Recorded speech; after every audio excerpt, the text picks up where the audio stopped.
നിയുക്ത കർദിനാൾ ജോർജ് കുവക്കാടിന്റെ സ്ഥാനാരോഹണം നാളെ വത്തിക്കാനിൽ.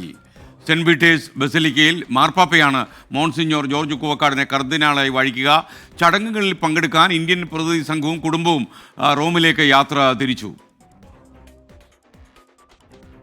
ഇന്ത്യൻ സഭാചരിത്രത്തിൽ പുതിയ അധ്യായം എഴുതി ചേർക്കുകയാണ് ജോർജ് കുവക്കാട്. വൈദിക പദവിയിൽ നിന്ന് നേരിട്ട് കർദിനാൾ പദവിയിലേക്ക് എത്തുന്നു എന്നതും അപൂർവത.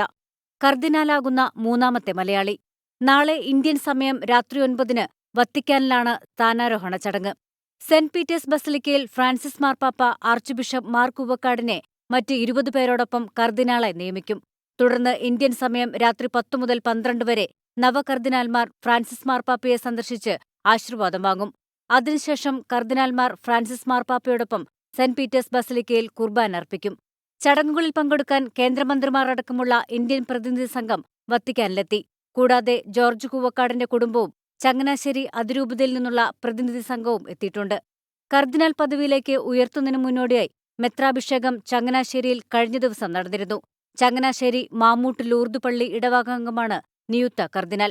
1973 ഓഗസ്റ്റ് 11-ന് ജനിച്ച കുവക്കാട് 2004 ജൂലൈ 24-നാണ് വൈദികനായി അഭിഷിക്തനായത്.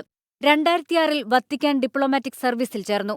തുടർന്ന് വത്തിക്കാൻ സ്റ്റേറ്റ് സെക്രട്ടേറിയറ്റിന്റെ ഭാഗമായ കുവക്കാട് മാർപ്പാപ്പയുടെ അപ്പോസ്തലിക യാത്രകൾ സംഘടിപ്പിക്കുന്നതിന്റെ ഉത്തരവാദിത്തമാണ് നിറവേറ്റിയിരുന്നത്. 24 കോട്ടയം.